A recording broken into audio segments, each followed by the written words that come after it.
Office আদালত বন্ধ, শুরু ঈদের ছুটি, বাড়ি ফিরছে মানুষ। রাত পোহালেই মুসলিমদের অন্যতম ধর্মীয় উৎসব ঈদুল আজহা। তবে উৎসবের আমেজ ছড়িয়ে পড়া এই সময়ে আকাশ কালো করা মেঘ অনেকের জন্যই তৈরি করেছে চিন্তা। বহুপথ পাড়ি দিয়ে পরিবারের সঙ্গে ঈদ কাটাতে নিজ বাড়িতে গেছেন অনেকে। তবে শান্তিতে ঈদে কিছুটা ব্যাঘাত ঘটাতে পারে বৃষ্টি ও গরম। শনিবার সারা দেশে বৃষ্টির পাশাপাশি তাপমাত্রা বাড়ারও পূর্বাভাস দিয়েছে আবহাওয়া অফিস।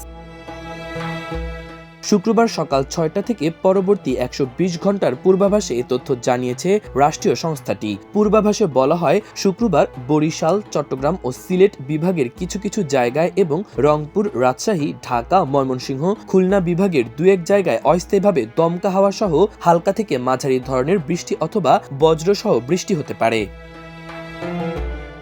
এছাড়া সারা দেশে দিন ও রাতের তাপমাত্রা অপরিবর্তিত থাকতে পারে বলে জানিয়েছে আবহাওয়া অফিস। আগামীকাল ঈদের দিনও থাকতে পারে বৃষ্টি।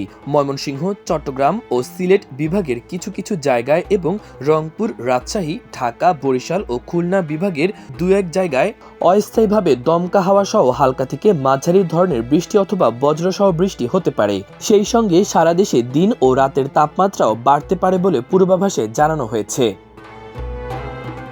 তাছাড়া ঢাকা ও পার্শ্ববর্তী এলাকার মানুষের জন্য আজ কিছুটা সমস্যা সৃষ্টি করতে পারে বৃষ্টি।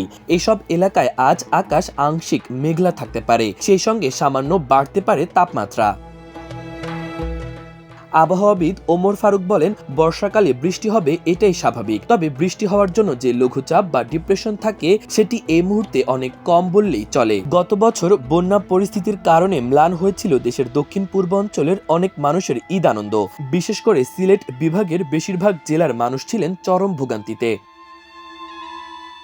বৃষ্টির কারণে পশু কুরবানি নিয়ে চরম দুর্ভোগে পড়েছিলেন পদ্মা যমুনা নদীর অববাহিকার বাসিন্দারাও। তবে এবছর ঈদুল আজহার আগে ও পরে বন্যা নিয়ে ইতিবাচক বার্তাই দিচ্ছে বন্যা পূর্বাভাস ও সতর্কীকরণ কেন্দ্র। মাহবুবুর রহমান, ইমন, আমার দেশ।